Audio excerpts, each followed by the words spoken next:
Welcome back to another episode of Behind the Shadows. I'm your host, Harvey Guillen, aka Guillermo de la Cruz, the show where we talk to the cast and crew and celebrity friends, all things shadows.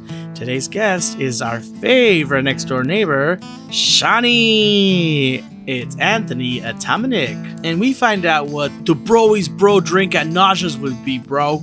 Also, a good old buddy of mine, Sal Vocona, joins us as he makes one last attempt to get his favorite gorgeous actor on his comedy show. Find out who that actor is today on Behind the Shadows. Breathing is so overwhelming, heartbeats are a hassle. Tell me, why would anyone want to be alive? Death might have a reputation before she arrives, but trust me, we have way more fun in the afterlife. We have way more fun in the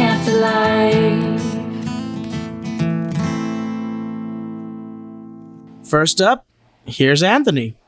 I don't remember what the plot of this is at all. Welcome to the show, Seany, our favorite neighbor, Anthony. Welcome to Behind the Shadows, the show where we try to recall what that thing was that we shot and what storyline was, and that. That's funny. That's not the first time that we've had this conversation, because people may not know this, but we cross shoot the episodes. So that means in one day, yes. And you've been on set when this happens. Like in the morning, we're shooting 3:06, and then by lunchtime we're shooting 3:02. So we're going backwards and forwards and backwards. How do you deal with that? Like how's your thought process when you do a cross shooting episode? I think that I've only had to. It's funny. I probably have to deal with it more than most, because I come up for these weird sections. So I think they try to also schedule me so they can save money, for how long I'm there. Right. So I would say that, Sean has a level of consistency as a character. So it's not particularly hard to go, well, which emotional state is Sean in? Is he confused or is he sort of aggressive? The sort of two basic modes he's in. But my thing is this, and I'm the worst, because I'm the worst for a long time at learning lines, like really getting lines, until I realized that that's how I actually would have to make a living. So, in the immortal words of a person whose name I'm now going to forget, who's the actress from Romancing the Stone? Kathleen Turner. And she said this to me. She went, learn the words. Learn the words. She said it like that, really ominously, when I was like a waiter. And I was like, what do you think's the best advice for acting? And she went, just learn the goddamn script. So I just know it backwards and forwards. That's the thing. And that's what allows me to improvise, I think, is like with not so much fear, is that I know I can always go back into the script. You know what I mean? Yeah. I'm not afraid that I'll lose my spot. So I'd say that's the best advice for block shooting, is just know everything backwards and forwards, so that when you go in, you're not trying to catch up. That's true, because once you have that, that's set, in stone, the story in your head, you know exactly where you are in the map. So then you're like, no, because we just talked about this, and then we're going to go to. So you can kind of do the whole storyline really quickly in your head. And sometimes it's hard, I think, when it's cross shooting, especially when you improvise, because when you ad lib a little bit here and there, you're like, wait, did that happen? Was that part of the story? Yes. Or did we add that because then does that make sense to bring it back in this episode? Wait, are we going to use that in the episode? Because if we don't use it in the episode, it will make sense if I bring it back in this episode. You know what I mean? So it's like a throwback to something. Yes, that's so true. Yeah. What you just said is so true, which is the two fears I have is that I'm going to improvise something that's going to be a character defining thing that the writers are going to like, and I'm not going to like it. And it was just like a toss away. Right. So that's one, is a fear that I will say something that will reframe or kill my character off, which is my deepest fear. And the other one is, I guess I also have the thing of as much as I want to believe that everything off the top of my dome is like a new thing, the truth is we sort of run in like a golden ratio in our mind. Like we run over the same sort of spiral, but we keep moving out from the center. So you'll end up kind of passing the same sort of jokes or concepts as you keep moving outward mentally. So if you do that sort of block shoot and you've been somewhere in the morning and then you show up in the afternoon and you find yourself sort of maybe still coming from the morning's sort of context of jokes and energy, and then bringing that into the other one. And it's like, that's not at all the energy here, or this contradicts completely. The only thing I trust is that they cut out probably 99% of my improv, so I don't have to worry that much about it, Harvey. But you have such good improv. Thank you, Yana. And thank you, Yana. Thank you, Yana. But I mean, the thing about, the cool thing about Yana is that she does give us, and so does Kyle, like they give us that freedom to do so many takes. But it's so heartbreaking because you know that, like you said, 90% of it's never going to make it. But you like, I really hope they go with that take. But the good thing is that we have, especially with you, like I feel like there's so many takes where we're on set, and I just recall like being with you on set, and you throw so many good things, and I'm like, any of these would be gold, and it's just like killing your darlings. You know what I mean? Like it's thank you, Harvey. It's just so good, and you're like, any of these would work. But my favorite is this one, and then someone else's favorite is another one. So it comes down to the minutia of it all, where it's like, let's just pick what moves the story along and fits with that and that character in that moment. So sometimes, your favorite parts are like, no one's ever going to see that. Or will they? I wonder if we'll ever have, we talked about bloopers or having like outtakes or something that could come out, but we don't know. We should have a blooper reel. When I worked for Suzanne Summers, 25 years ago. Here we go. You couldn't let 20 seconds go by without letting us know. Without name dropping? Name dropping Suzanne Summers. Harvey, I will name drop all day over this thing, and I'll tell you, I stole the season 4 step-by-step blooper reel from her storage closet and brought it home and got high and watched it. Ooh, can I say that on this? Yeah. And okay, good. And I wish we had like a really good. There's nothing is better than a good blooper reel. Well, we have tons of it. I think they're saving it for like a big anniversary or something, where it's just like, just let them out now, like as we go along. My theory is that we just we have so much. I got to see the bloopers from season 2.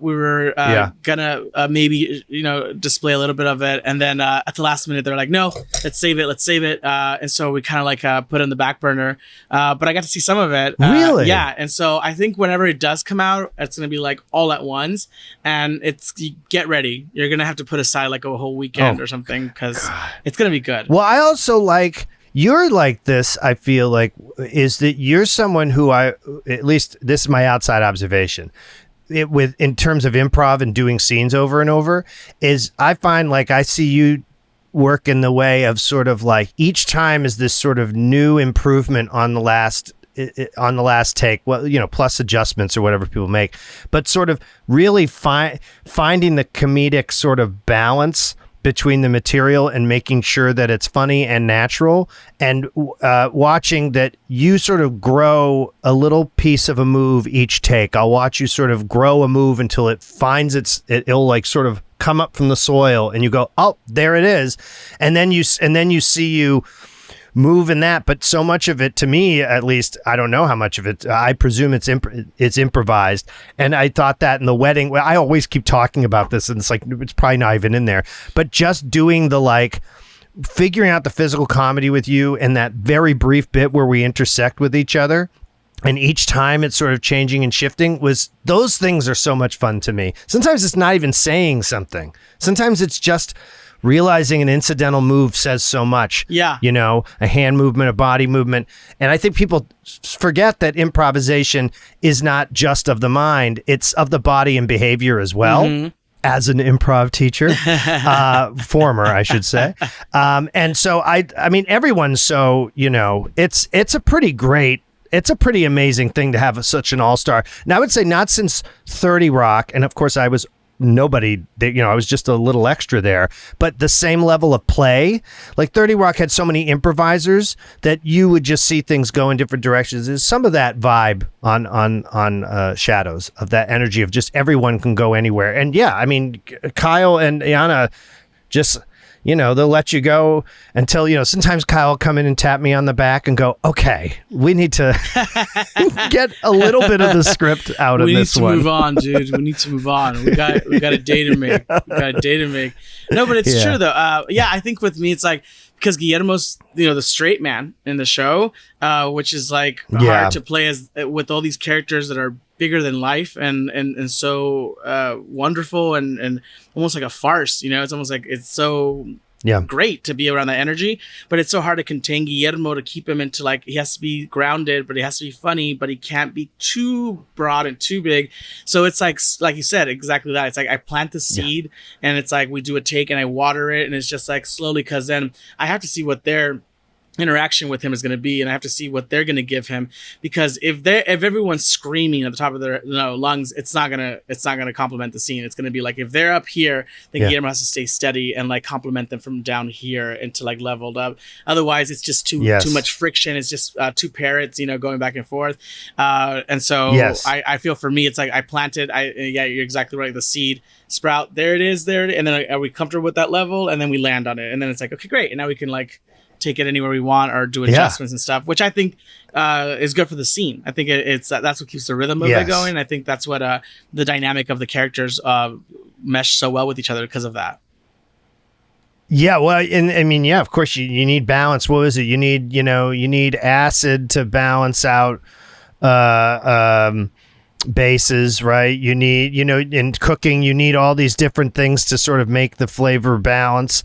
And the thing to me that's funny though is that even though Guillermo's a straight man, it's so funny because it's like in this show, it's like Guillermo's the straight man, and you're like, he's hilariously funny and in equal parts sort of subtle moment where it's just a look, right? And other things where you are like kicking ass and then also like exploding on someone, and like so to me it's so funny that even our baseline for what straight man is still like funnier and engage, right? It's like, to me that's such a quality of the show, is like even our standards are totally different, because you think of straight man too, and like so many things that are sort of run-of-the-mill comedy or maybe even like rom-coms and things.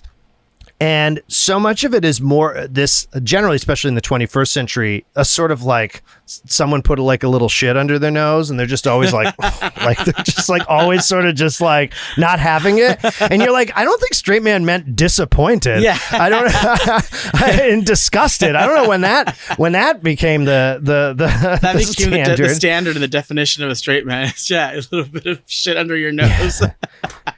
I'm so excited because, and this weirdly ties back, which is not to be like, I'm so method, but like, I sort of figure Sean does not know anything that goes on in this world except for what he encounters. So I don't actually particularly read the rest of the script. I only read the things where I'm showing up or anything that would contextualize something that I would need to know, because I feel like, why would I want to maintain ignorance? And I find if I know more, I might improvise and I might accidentally say something. Right. So it's interesting to me because I watch the show. I've always said to people like, because I talk about the show to a friend or something and they're like, Jesus, you're like plugging your own show. I'm like, no, I would watch this show if I wasn't on it. I would be dedicatedly watching the show like any other great thing I like Jack Reacher, Harvey. I would watch it. That's your dad. Your dad likes Jack Reacher. He loved Jack Reacher. That's true. Yes, my dad. Well, yes, my father really loves Jack Reacher to a disturbing obsessive degree. But I'm excited to see what's going to come of Guillermo this season, because there are all these things. Some of them I do know that are coming that I am like truly excited about, because I think also just some of them have to do just with how representation of the world and things like that I think are really important. And that this show has always so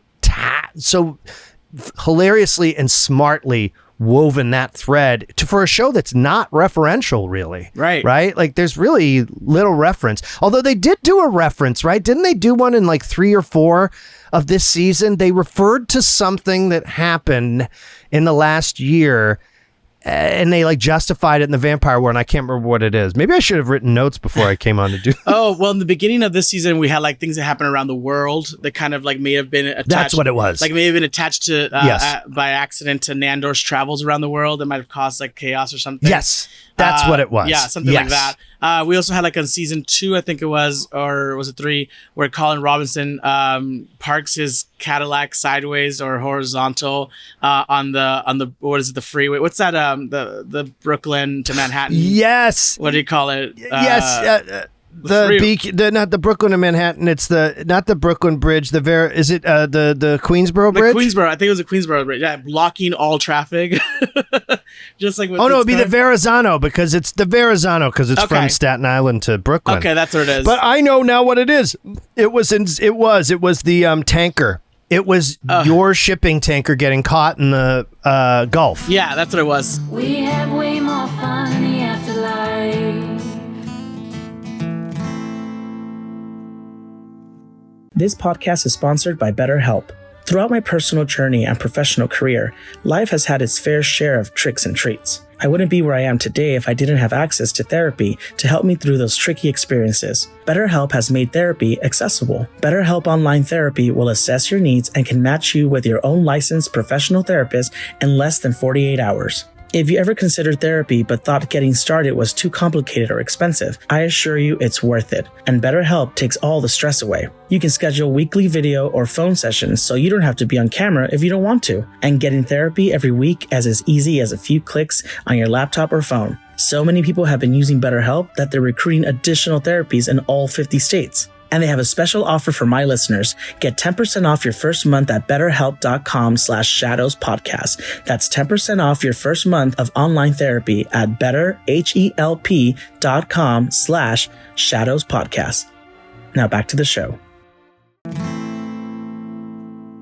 Oh my God! When you came out of the box, this is so. This is probably like the lamest interview you've ever done. Because I'm like, let me tell you. But when you came out of the box and the premiere, and I was sitting there going, he's got to be in that box. He's in that goddamn box. You know, I kind of listened there going, he's in that box. And I was like, nah. I'm like, no, he's not in the box. And he came out. I don't know why, but it really, really delighted me because it was so absurd. You'd just be covered in waste and Oreo cookies and like Pedialyte so disgusting. And urine. Yeah. It's twice. They did it twice. And when I read that script, I was just like, are you kidding? Like they're like, when we say we left off, we're picking up where we left off. We weren't kidding. So when we gave those hints and clues and we're like, we're picking up right where we left off. And it's like, but a whole year's gone by, but we're picking up right where we left off. And people are like, oh, okay, I wonder what that means. It's like, no, we're picking up where we left off. We literally last saw them. He was in a crate and we pick up in a crate when we come back. That was a really fun And scene. weirdly, folks, that's how Harvey does arrive to the show every year. Yeah. And so it's a little weird. It was just a little bit from his life. That's how I travel over to Canada from LA, and they put me in a crate and just fill me with like luggage and stuff. And that's how I usually travel. That was also the first scene we shot of the season. The actual opener of the season was the first scene, which rarely happens. Usually in the past couple seasons, the first day on set's like the third episode. I think last season, the first day on set was like me in a cage or something, and it was like that was like the third episode or something. And so there's always like, well, this doesn't feel it doesn't feel like the an order of the story. But for the first time this year, it did feel like I was like, oh, the first day on set is the first day back to school. Like that was kind of cool. This week's episode we just saw is actually when we're trying to get baby Colin into a really good school. Having kids is already hard in general, but worrying about their education and like their academia and getting them into school. And I mean, Seany tries to help out in the way that he can. Yes. One of my favorite lines is, what is that thing? I always thought you guys were that. What's that word I'm looking for? And we're like polyamorous. Polyamorous. No, dirty hippies. I don't remember if it was on the script or was that you improvising that? Because we did a couple of takes. I don't remember. I feel like it was a hybrid because I feel like they had something, but it might have been in the script. I'd have to look it up. Although it does feel like that might have been accessing the Trump data bank in my head of like what's an insult that's sort of like a working guy insult like he thinks it lands really hard and it's like basically a parody. Like saying someone's a dirty hippie maybe like in 1968 would have been like some sort of insult. Like an interview that Joan Crawford gave in 1968 to Good Housekeeping. Oh my God. Oh my God. What was that? Well, yeah. People may not know this, Anthony, but I mean, they might be living under a rock if they don't know this, but you do a really, really good He Who Should Not Be Named. And I think you should do just the impression of, how would you recommend getting my child into a school? What kind of school do they need to go to? If I was asking this person, how would you answer that? Well, first thing you have to do is you have to have 2 incredibly stupid children. And I've got Eric and Don Jr. And you pay off the headmaster, you threaten him, and you go, listen, if you're not careful, I'll bury your wife on my golf course. And the whole number 1's already taken. My God. Yes, if you haven't guessed, ladies and gentlemen, Anthony does a great Liza Minnelli. And yes, I do. that's the best Liza. No, it's so good. It is a great Liza. It's a great Liza. Your mother was actually a teacher herself, right? At Emerson College, College, and she's teacher of the arts. So you grew up with the arts, like at a young age. Like, how does that mold? So this year with Colin, we're seeing that what's nurture versus nature, or vice versa, and would you say that like being around artistic people, being around the campus and these students who thrive in the arts, did that mold you in a different way? If it would have if you grew up obviously in a different environment? How so? It totally changed. I mean, it totally changed my life. 2 things changed my life. One was the arts, both my parents being in the arts, and my stepfather is a biologist and scientist, and that was also a good balancing out of this person who is all about reason and logic. But 2 parents, my father's a drummer, has been drumming since the late, mid 60s or late 50s, I think. And he's toured with a bunch of people and done all that. And he's also a visual artist. And my mom is a musical theater dancer and singer and was a choreographer, did avant-garde work, and she taught at Emerson. So that exposure to, one, going to the college I went to basically since I was 6. So I was around Emerson my entire life. So going to college there was not a shock at all. But yeah, being around particularly dancers who are, their language is their body.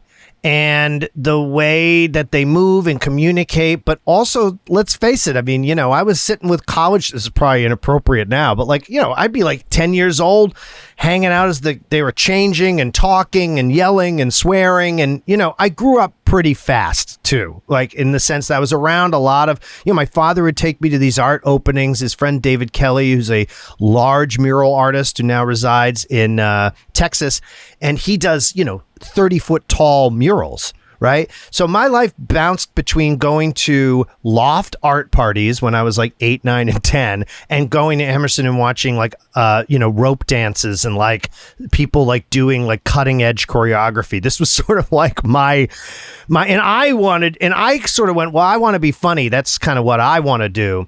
And the second one was moving to Chelsea, Massachusetts, which is a little not akin to Staten Island, maybe a little bit more like the Bronx meets Queens. But I think going and living in a sort of economically depressed area in the 80s that was very multicultural and plucked me out of a sort of very suburban rural existence with sort of all the same people around me when I was 6, I think was the best thing that happened to me in my life. I think about what would have happened if I had just lived in sort of lily white Topsfield until high school and had, my mom taught and I think I would have been kind of a boring person. And if you're someone listening to this and you're like, oh my God, that's me, don't worry about it. You can change your life right now. Just go pick the arts, pick something and outside of your comfort zone and explore it. Because life is not worth living without the arts, in my view. I don't even understand the point of it. Add that and Housewives. I was going to say that's such a great way to say that message across the world, Anthony, to tell those young artists out there and housewives. And housewives, you've got to celebrate. You got to celebrate what matters. We might be having, we may or may not be having a guest. We also interview celebrities who are fans of the show and who like what we do in the shadows. So we may or may not be, meeting some of one of your favorite or some of your favorite housewives. Who knows? Luann, bring Luann on. She's a blast. Luann de Lesseps is a wonderful human being. I've been to a Christmas party at her apartment. She's wonderful. Okay. There's another name drop for you, You Harvey. are full of Suzanne Summers, Luann de Lesseps, Countess Luann de Lesseps. Countess Luann, although she's retired that name. And I also want to say that the thing that struck me in this episode was initially I read it and I had this thing where I was like, Sean went to a private school? That's bizarre. Right? I like that twist that we were like, see, what comes out of a private education could be anything, Well, yeah. Well, the other thing that I found funny was I then went, but I sort of come from his economic circumstances, and my grandparents saved and scrimped to send me to Glen Urquhart School, which was a private school. So it was interesting because I sort of was like, why am I judging this? This is exactly what happened to me. And then I was like, oh no. I was like, oh no. Oh no. Well, I think it worked out pretty well for everyone, and we're lucky that we get to have you on the show. We got picked up for season 5 and 6, which is super exciting. I know. It's so incredible. It's incredible. I can't believe we've been doing this for 4 seasons. I feel like, just yesterday we were like in Toronto and the first couple of seasons, and we're like, we'll see, and then now we're in the middle of season 4 airing and about to start production on season 5, and we're really excited. And this year we have Naja's nightclub, which we've been asking all our guests. Yes. If you were a drink at Naja's, a human drink, not a vampire drink, but a human drink based on your character, what would that drink be called and what would it be made of? Oh, I feel like here's the thing. I feel like if Sean was drinking, Sean would probably I forget what they call it, but where they drop the shot into the beer. Is that called a Boilermaker, I think? A Jaeger bomb? Is it a Jaeger shot into a beer? Or a Jaeger bomb, but I think it's when it's whiskey, it might be called a Boilermaker. Oh, okay. But I don't know, but that's what I think he would have if he had his druthers.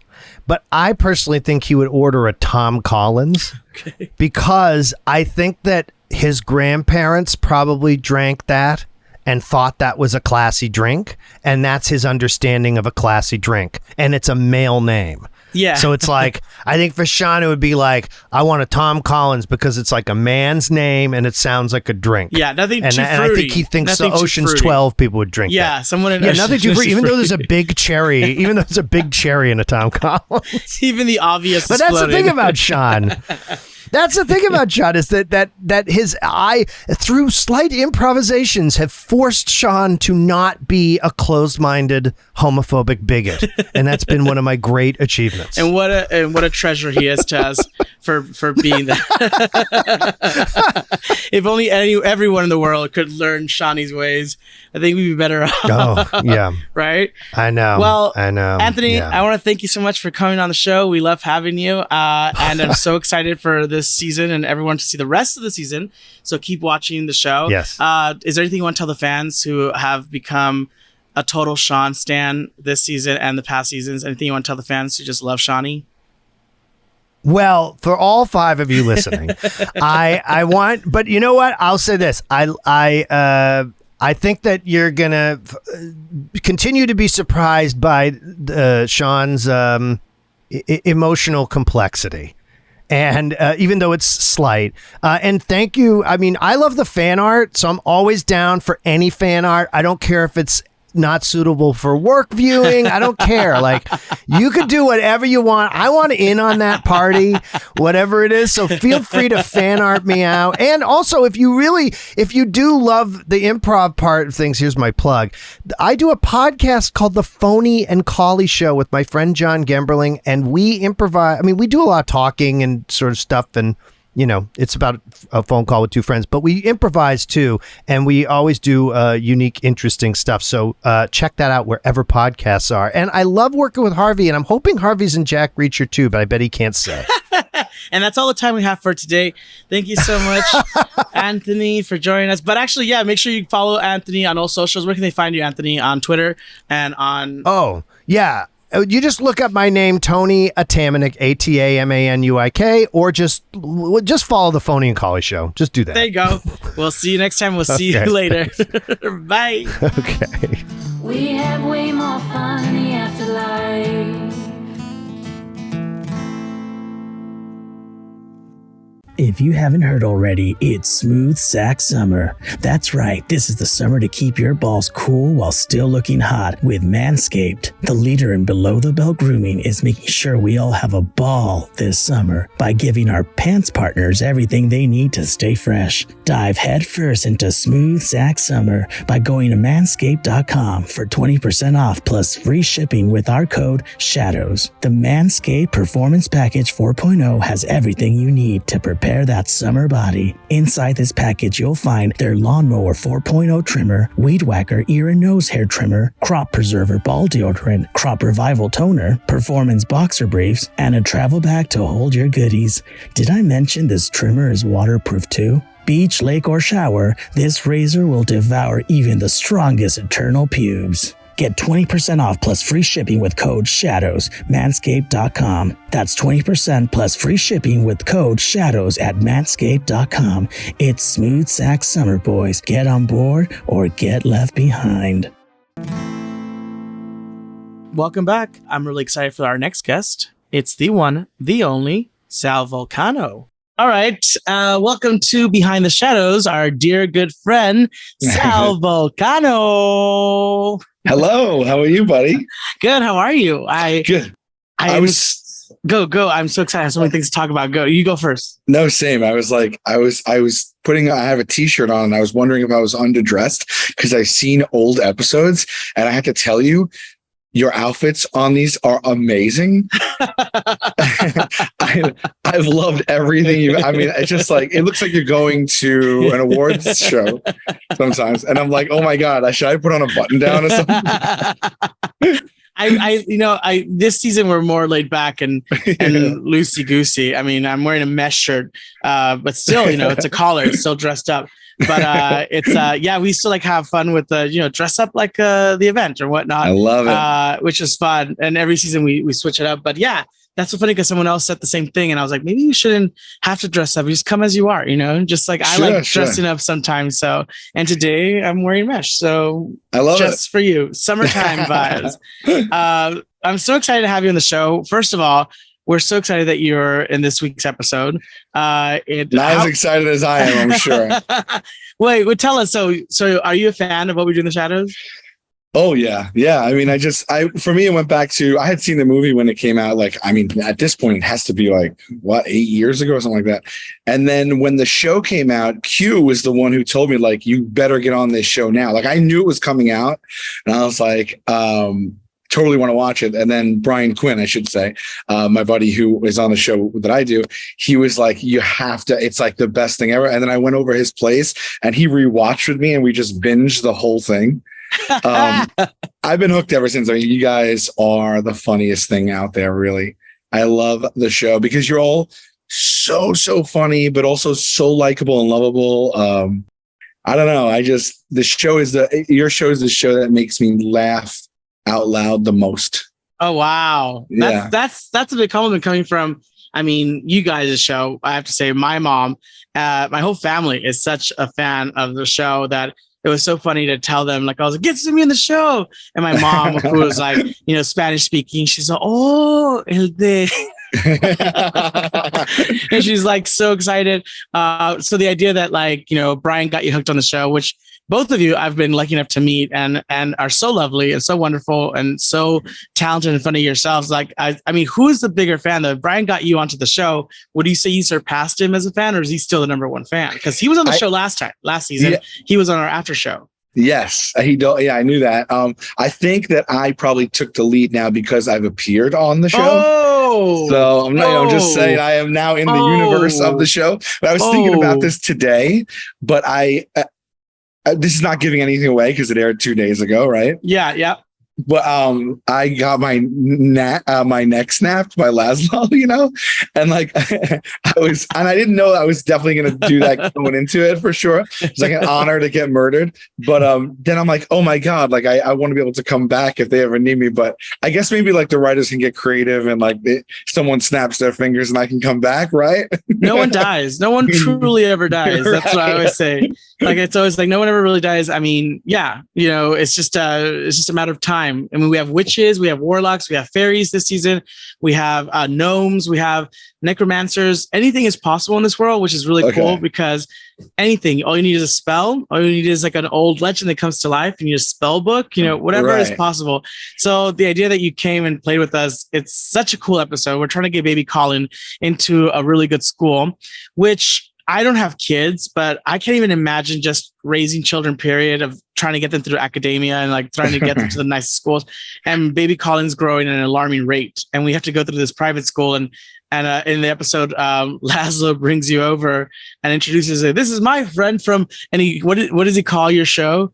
I think he it was so funny. He said something different every time, Matt, but I think it's like the impossible pranksters or something like that. And impossible gestures. Yeah.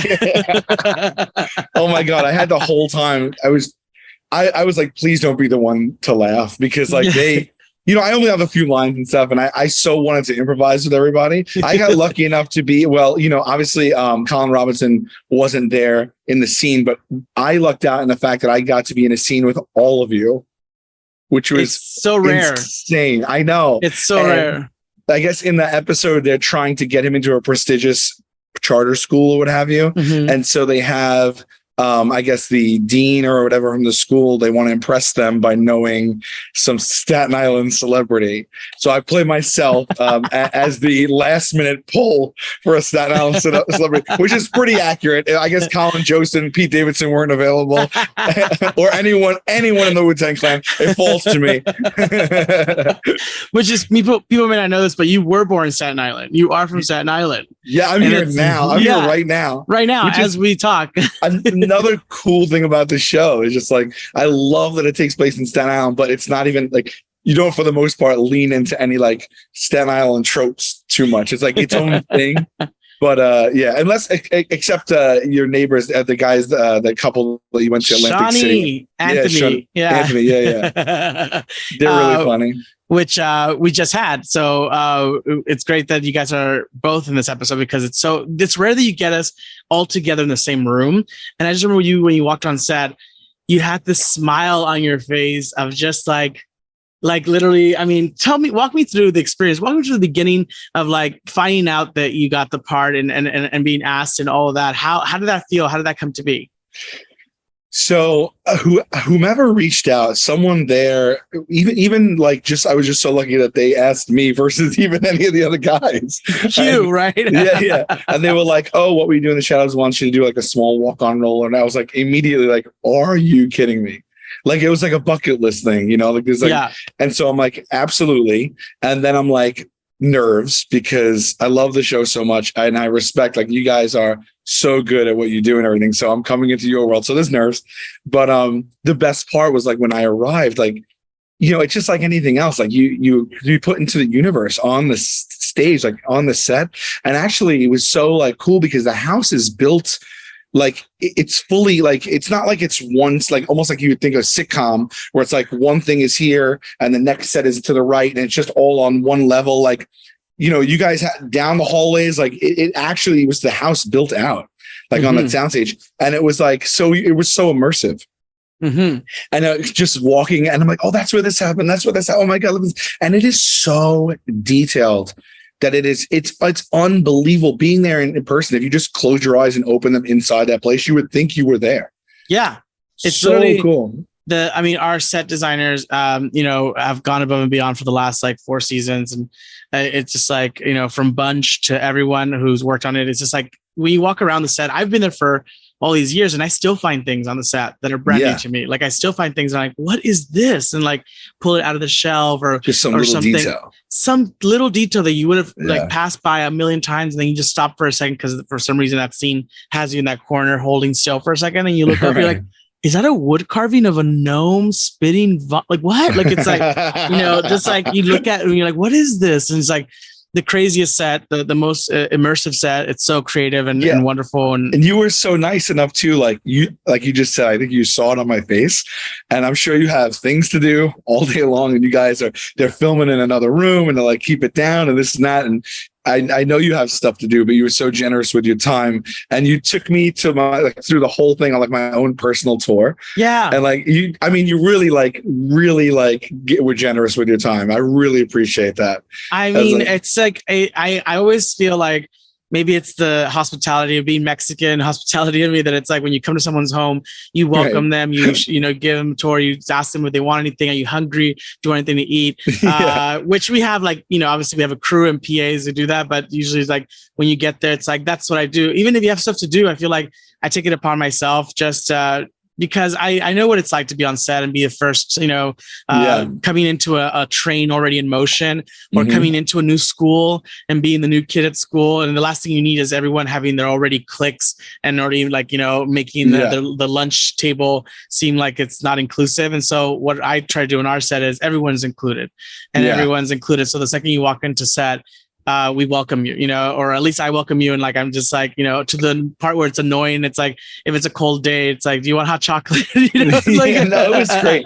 You actually, it made me so much more comfortable, because then like moments later that like I'm in the scene with everyone, and it was just so cool to be amongst them all. Cause I like, again, huge fan. And it was great too on like breaks when we like had a few minute break, we'd go into like another room, like a regular room, like a not in the house, like just like a room with a couch and like a coffee machine, and everyone's in costume and I'm just not, because I'm playing myself. And we're just like shooting this shit about real stuff, but they're all dressed as vampires. It's so surreal. It was so surreal. It's so funny because I always think of those conversations when we're in the green room, right? We're in the green room, like the waiting room, and like there's coffee and everyone's sitting around like a regular couch, and it's not, but they're in costume. I mean, like with Guillermo, you get a little bit of a way with it because he's kind of dressed like, oh, you could bump into this guy in the street, in New York or Staten Island or something in the East Coast. But in this world, you would never bump into someone with a long, gorgeous cape or a petticoat dress, and so it's funny to be talking about like, their latest episode of, watching Love Island or something, like they're like, oh, you know what? And it's just like, they're talking just like, shooting the shit in those outfits. It always blows my mind just to hear the conversations while they're in those outfits, and they go, okay, back. And they go back into character, and they're like these, bigger than life. It's just, it's fun. It's fun. And I'm glad that, how was it, the whole experience? Like when you got the part, did you call Brian, or did you call anyone else and tell them? Hey, I told everybody as soon as everyone I know that loves the show. I was like, guess what? I did that whole thing with everyone. I kept having the experience over and over and over. I'm like, I'm going, and I was actually in, I forget, this was, when did we film this? Like last winter, maybe. That's winter. Yeah. Yeah. It was fall to winter. Yeah. I'm not sure. I think I was also filming, and I was like, because you had like a window of opportunity. I had like a day, like 2 days or whatever. Yeah. And I made sure, I was like, you guys, I'm doing this.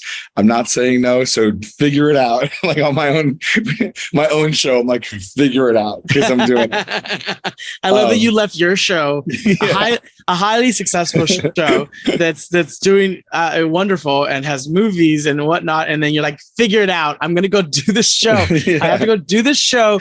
You figure it out. And it's like, but what a luxury to be able to do that, and just like come and play with us. Yeah, just like, I know.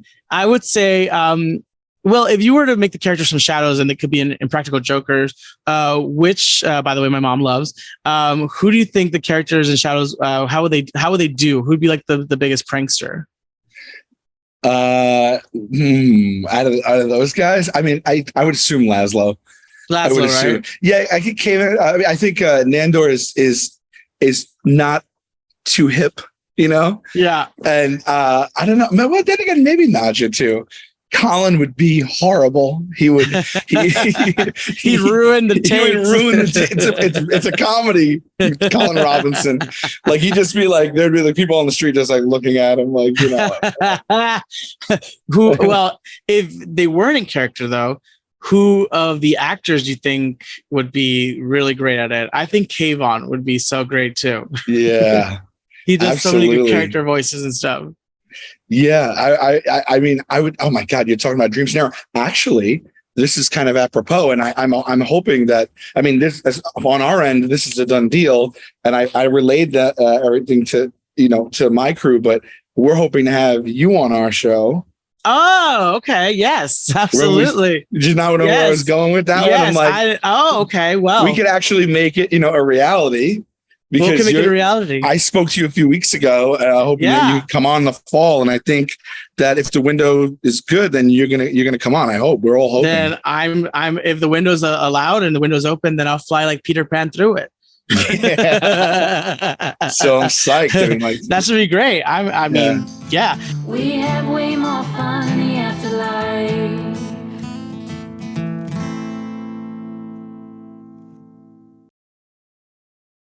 Well, speaking of favorite characters, because obviously, there's so many on the show, who from the show itself, like from all the characters and what we do in the shadows, is your favorite character? Whoever, like, I don't care.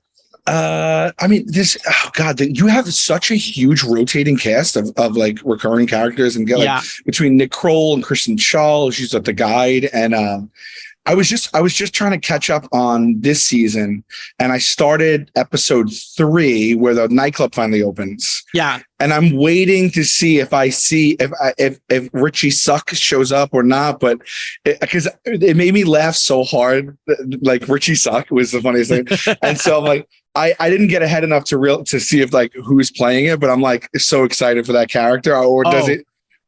No, it is gonna happen, and it's gonna be great. And also, that's the episode with Fred Armisen guest stars. Yes, as his familiar. Familiar, right? Yeah. So that's a great one. I love Naja's nightclub. It's so cool. This year, her opening the nightclub is a great idea because everything changes. Even the guide style changes, like her outfit, her hair, and her everything. And Naja's wardrobe changes as well to accommodate. But the club itself is really, really cool. And they have to build that out. Everything, right? yeah. Well, it used to be the inside of the Chamber of Curiosities in the library. So it was a giant, beautiful. It took 6 months to build. It was like crazy. Wow. And so it's stunning. And now it's turned into a nightclub for this season, which is so perfect because what do you do with such beautiful space? We can't demolish that. And like, it's like for last season, it's like we should utilize it. It's stunning. It's like one of my favorite sets I've ever been on. But this season we have the nightclub, and we've been asking our guests, if you Sal, or a drink, what would your drink be called and what would it be made out of at the nightclub? And it doesn't have to be vampires, it could be for humans, human consumption alcohol. Well, if I was there, I feel like I'd have to do something like a Bloody Mary, right? Yeah. I mean, that makes the most sense, right? I would a Bloody Mary, and then I'd probably put, like, just to reference my own heritage, I'll probably put some garlic in there for my Italian side. I like that. And maybe like a plantain from my Hispanic side as a garnish, just a huge plantain just sticking out. A giant plantain on the side of a cup, and then overbalancing everything. You don't know if it's going to teeter to one side. It's just a giant plantain. Just a huge plantain. Just for don't even explain it. What would the name of it be? It has to have a name. Like if I went to brunch at Naja's, what would I ask for? Yeah, really, right? I don't know. If I named it after myself or like something for her, maybe the Gregor, because that's her. That's the person that she's been in love with for all those years, right? Is his name Gregor? Gist. Right? Isn't it Gregor? Yeah. Gregor. Yeah. So I mean, I know she that's who she wants to get her teeth on, so probably or mouth on. So maybe it should be spelled out right in the plantain. Is that what it is? That's great. It's just spelled out right there. I love that. I'm so excited for everyone to just see this season, and hopefully we can make that work out this fall. Because we do go Oh, back. you know it. Yeah, it's so exciting. We got picked up for season 5 and 6.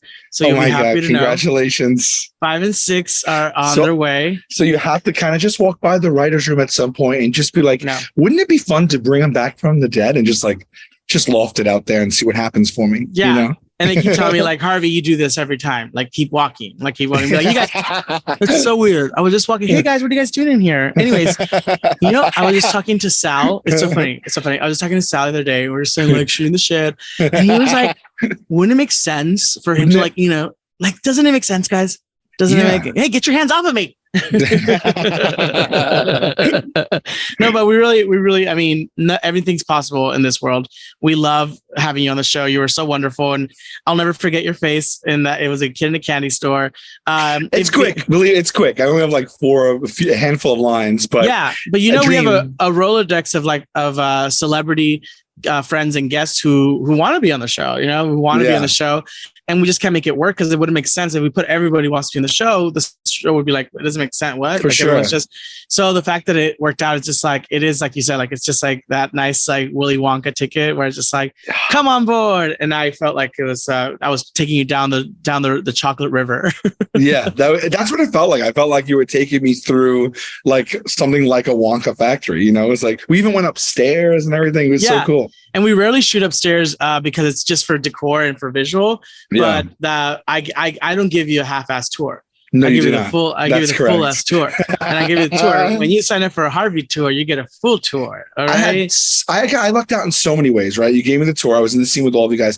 I got killed, which is so cool. My neck gets snapped. But then there was this like scene right after, and I'm not sure if it made the edit, but like where I forget who was snapping. It might have been Nandor, and like everything was getting kind of messed up. Yeah, I think it was hypnotizing. So we were just every time we mess up, I think it might have been Laszlo or Kayvon, one of them would snap, and then it would be like nothing happened, and we'd be doing a different scene. And then Laszlo and Nandor would be lovers, and their partners raising a child and gay couple. Right. And then they would mess that up, and they would snap again, and it would be like Naja and Laszlo are a couple who adopted a child, or whatever it was. It was like that whole oh my God, zany mix up kind of fun. Yeah. And then one of those snaps, I'm there alone with my corpse still on the couch where I was killed, and I guess I think Naja gets turned into a skunk. Yeah, she was sitting next to me, and so I actually got to. There was a live real skunk that they put right on top of me while I played dead, which was also absolutely terrifying. Like you were such a trooper, and you were like a go. Like I remember when they asked you, "This okay?" Like, yeah. You seem like you had done it before, but it's so funny to hear that you just went along. You're like, yeah, it's fine. I don't care. It's fine. No, I wouldn't do anything. There's nothing I would say no to. Well, I'm scared of cats, to put it in perspective. So a skunk was like a little bit like less domesticated there. It's always so funny because it's like a handler, but I'm like, it's a skunk. If the skunk wants to do what the skunk wants to do, isn't the skunk going to do what the skunk wants to do? Yeah, you're not gonna. We do the handlers nearby, like, don't do that. Don't do that. Like we literally have animals on the show all the time, and I think it's so funny that they always the wranglers are always like, yeah, no, they'll do it. And I was like, you can't really make an animal do. They're gonna do what they want to do. You know what I mean? Right. There was one scene where we had a goat that's supposed to run down a hallway, and during rehearsal, I did it perfectly over and over. And as soon as the camera was rolling, that goat would not leave down the hallway. It would just look down. It would just look straight down the barrel. See the nose, yeah, and they just go. And they just leave into the other room. It would not go down the hallway. And then the trainer was just like with a clicker, he's like, come on. And then it was just like kind of teasing, walking towards the clicker, and then it just go the other way. You can't make them do anything they don't want to do. But they take really good care of the animals on the show. Sometimes I feel like the animals get treated better than anyone else because it's an animal, and you got to show, it's like, no, put them in a nice, trailer and all of that. For sure. But it's so, you were such a trooper. I mean, I couldn't believe you would have told me you couldn't stand animal, or a cat or a skunk would scare you. I wouldn't have believed you because you were so down and you were such a trooper. And now looking back now, I was like, wow, I can't believe you did that. Well, I was just playing dead at the time. So I would just not moving. So I was like, that helped. Cause I was like, I won't move a muscle. Pretend it's not happening. Out of the whole set, I mean, you saw the tour. Is there something that you were like, oh man, I wish I could just take that, or I wish if I could take one. If you could pick one piece from the set that you could take with you, what would it be? Yeah, the room we filmed in was really, really cool. I remember they had all those candles that day, like tons of them. Yeah. But when you took me into like the library room, I was like that was tempting because it's so densely filled with objects, and you get that little thing that goes through your head like, will anyone ever know? How will they know? No one's gonna know. Shelf. Yeah. But then you think about it, it's like how mortifying it would have been to decide to do that and get caught. Caught. Right. At the end, we have a security guard who goes to your bag. Yeah. Like, and what's this? And it's just like, volume 1 of Moby Dick or something, because some of those props are really, really old. Like there's books in there that are from like the 1800s. Like there's and that's why I'm like, I rarely want to touch anything. But if I do, like, I always tell this story. I think I've told like several times, but my favorite thing I ever found was an antique map from Disneyland in the shelves of like a bookshelf from 1971. Like it was like a map on set. And I was just like, what? And I was like, this is so great. This is a story. At some point, these vampires went to Disneyland at night or something, and they have the map. They have it, and it's here, or something happened. But I love the little details. I tell my backstories like that all the time. But I mean, yeah, you're right. They would probably catch a painting or something. Yeah, the paintings are cool. I like Nandor's paintings. Like it's last episode, we saw all of Nandor's wives and husbands. And 37, yeah. And if you look closely, because that was handmade to cater to the episode. That original piece of him with all the husbands and wives and all the wives, yeah, that's made from an actual artist who was commissioned to do it. And then if you look closely, one of the wives is Yana, our director, Yana Gorskaya. Her face is in one of the wives, and we always do little like Easter eggs like that. Just like in the Curiosity Chamber, when you look at the big mural of the original 3, which is Taika, Jermaine, the 3 vampires from What We Do in the Shadows, the movie. If you look at that one underneath it in the what do you call it, the banister or the fireplace, there's a little portrait, and it's Kate Bunch. And she's the one who designed the set. Oh, yeah. I saw her episode, actually, I think, right? Yeah. So that's so cool. So there's little Easter eggs all over the set that maybe you'll never even hear of, but we know that they're there. But I'm so glad that you came and played with us, because it made the episode so much better. And everyone can actually watch it now on Hulu streaming. And we can't wait to hopefully have you back from the dead. Oh, that would be just the best, buddy. But I'm thankful for the experience I had. And everyone can watch your show. We're going to watch your show. Yeah, absolutely. The show's on Thursday nights at 10 o'clock on True. We're just finishing up season 9 now, but I think you can watch the episodes on like HBO Max. And then we're filming season 10 now, which I hope to return the favor to you, and you're a part of it. Yeah. Here's hoping in fall. I'll be there. All right. So thanks so much, you guys, for tuning in, and make sure you catch up on all our other episodes on Behind the Shadows, and watch next week's episode, because it's going to be a good one. I promise. Behind the Shadows is a production of Straw Hut Media, hosted by Harvey Guillen, produced by Ryan Tillotson, Amada Sanchez, and Tyler Nielsen. Original music by Trevor Bumgar and Chris Hendricks. Vocals by Maggie Glass. If you don't already, subscribe wherever you're listening, and make sure to follow Behind the Shadows podcast on Instagram for more behind-the-scenes content. And tune in live every Thursday at 1 p.m. Pacific on the What We Do in the Shadows subreddit for an AMA with Harvey and special guests. Breathing is so overwhelming, heartbeats are a hassle. Tell me, why would anyone want to be alive? Death might have a reputation before she arrives, but trust me, we have way more fun in the afterlife. We have way more fun in the afterlife. See you next week.